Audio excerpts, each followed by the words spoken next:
Welcome back, guys, to part 3 of the jet boat build. So on this video, we are doing the stringers in the jet boat. So we got mostly everything gutted out. It's pretty much plain. It's a quarter stringer boat, so we still have the back half, but we are adding to it. I've already came up with a design that I want to do, and it's the first time doing it, so it's probably going to be a long process. But we're going to try and get it done as fast as we can. I'm also trying to go as slow as I can so I don't mess up anything and don't sink this boat in summer. So behind me, I got all my supplies. This is some stuff I just looked up online to get. This is my fiberglass. I have a thinner 6-ounce fiberglass. And then I have my thicker, I think it's like 1708 fiberglass. So what I'm thinking about doing is doing one layer of this guy just for the structure to hold up, and then going over with this stuff. This is equal to like 5 layers of this. So I only really need 1 layer of that, so that's good. But that's kind of the plan now. I'm thinking we got our gloves, because stuff for the resin, you don't want to touch it. I got a couple of masks too that I'm going to be wearing. They don't want to breathe this stuff in either because it's super woozy. So yeah, I got 5 gallons of it. I just got one right here, but it's polyester resin, and then you're supposed to mix it with MEKP. So this is your hardener. I'm gonna mix this of doses of, I think it's 12 ounces, and then I have to do 150 drops of MEKP. So that's the type of mixture I'm gonna be using. And then you got your rollers. So these guys are gonna roll out the bubbles once you lay the fiberglass down. The type of wood I'm gonna be using, Douglas fir. So it's a pretty light wood, as you can tell, and it's supposed to be the strongest. So we got our wood, this type of wood for our stringers. Now we just have to cut everything out to the right length. So I'm gonna be measuring the whole boat, making sure everything fits good. They say you wanna get as less of a gap as possible on the bottom from the boat or from the hull to the wood. So it's gonna take a little bit of cutting, measuring, but we're gonna get that looking good. And then after that, we fiberglass. So let's get this done, make this boat faster, because all that foam was like 300 pounds. So I don't know, this might be the same type of weight added to it, because they're supposed to probably gonna be adding 5 gallons of resin and a lot of fiberglass, so we'll see. But this is gonna make it a lot stronger. And we're gonna beat the fountain this summer. So I'm pretty excited. Let's get cutting, measuring, and get it done.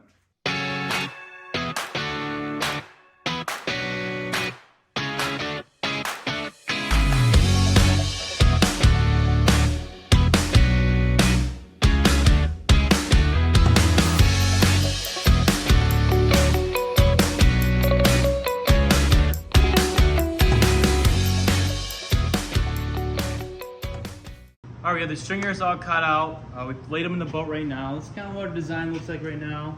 So we're gonna fiberglass and resin these in first. And then after these are done and hardened, then we're gonna add the cross members up front, kind of where we're gonna sit. I'm thinking having one right here, one right there, and then I'm gonna put one right here. It's probably about 75 degrees in here. It's kind of the temperature you have to use for the resin, the polyester resin. So yeah, we're gonna see how this goes. All right, we're still cutting, trying to make sure we got everything kind of all set right in place. This guy, kind of drain hole, so water can drain through. This goes right behind there. But I had one there, and I realized there's a gap, so now I'm making another one. So this and this guy be butt up to each other. But yeah, trying to get all this stuff straight, and then we're gonna start doing fiberglass and resin pretty soon. Make sure everything's good, and we'll start doing that.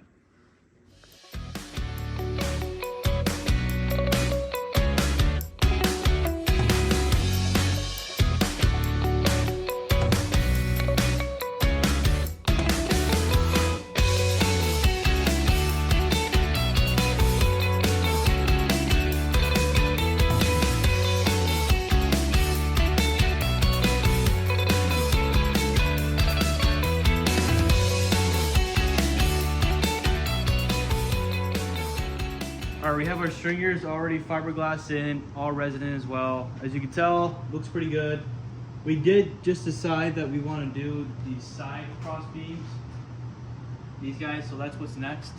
So I wasn't gonna do them, but I decided to because that's where we're gonna sit, and I'm thinking that we're gonna want some support for seating.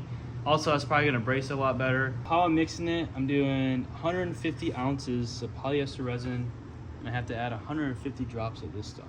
So yeah, that's the kind of batches I've been doing so far. They say you wanna make the corners kind of like rounded, so when you lay your fiberglass, you don't get all these white bubbles, which doesn't stick well. So what I've been doing, grab some sawdust. So I'll mix it together with MEK. I'll slowly put sawdust in here and then make it thicker. So I'll do it until it's like peanut butter, and then now it will stick to the corners. And you see over here, it's darker on the corners. So I got some right here. I've been sanding it down, but it's darker here, darker here. So that's what they say to do, which it looks like it's working pretty good. So that's what I'm doing for the corners. Now we're gonna get those guys in right now, mix up some stuff, get the corners on here, and should be good to go to fiberglass. Creamy. Let's apply it. So we're filling this gap in just because we're gonna lay fiberglass here and we don't want any bubbling. So this will take all that out.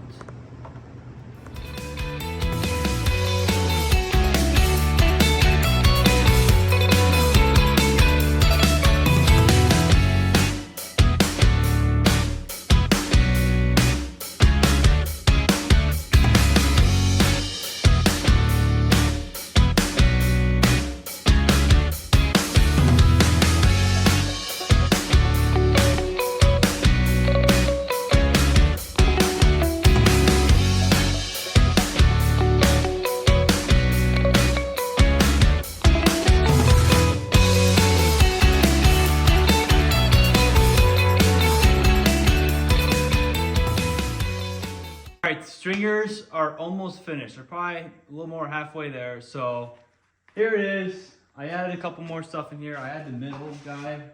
So that's gonna add more support. I wasn't going to, but looking online, people said it's gonna make it a lot stronger. I got all the corners with that thicker stuff.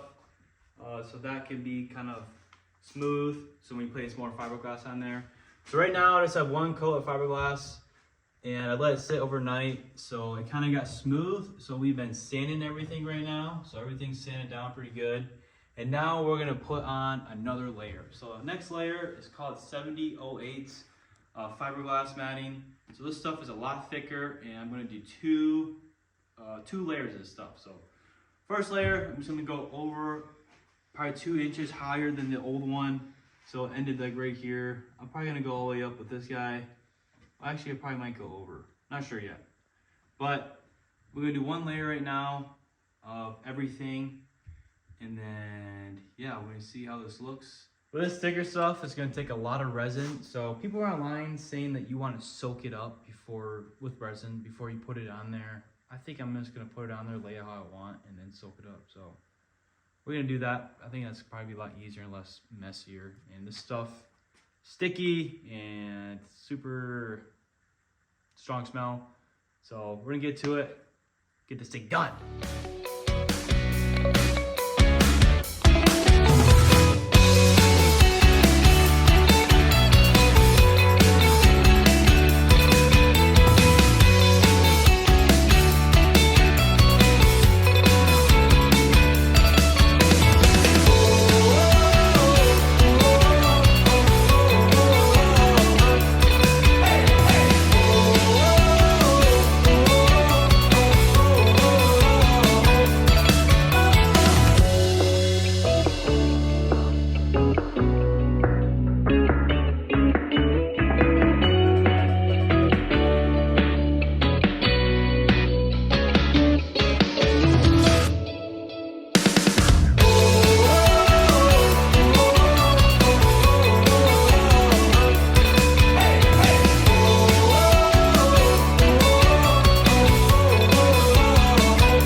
All right, the boat is finally finished. Yes! Yeah! Now, any jet boat out there that stands in my way is going down. Because this boat's gonna be 10 times faster than it was.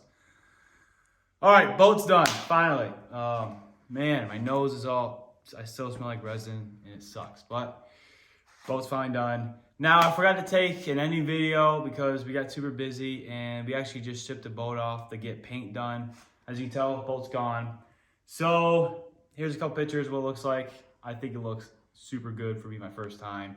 Yeah, so we're getting the floor paint right now. We're just gonna do one whole color over it. I'm still deciding if I wanna leave the stringers, like the brown, you know, and then paint the floor or just paint everything. So I still have to decide on that, but right now he's doing the whole outside of the boats. He's basically just getting we're not repainting anything. Whole same paint scheme, just fixing all the dings and all that stuff, chips, making it look good. But not only is it gonna be faster, it's gonna look the best boat on the water. So pretty excited for that paint to get done. I think he said it'd be done in around 3 weeks. So once that's back, then it's go time to put everything back together.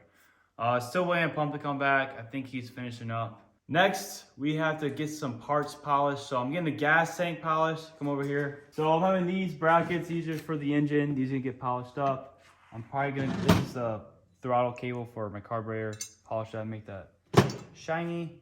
And then these big old honking tapes. So as you can tell, I think they've been in there since brand new and they look pretty bad. So with these, like he said, you can do a complete mirror finish on these things, which is gonna look insane. He's gonna do the headers. So the headers are like blue and rusty, and he says he can make it look brand new. So if he can do that, game on, baby. That, and then gas caps, get these guys polished, and then that's pretty much it to get stuff polished. But coming up, we have the big block 460 get it dynoed. So for all y'all haters that are only saying it's making 300 horsepower, you're wrong. And I'm about to prove it. So coming up is a YouTube video on getting a jet boat big block motor dynoed. So we're heading out to the shop. He's gonna dyno for us. And we're gonna see how much power this puppy's got. See power and torque. So stay tuned. Thanks for watching, and I'll see you in the next video.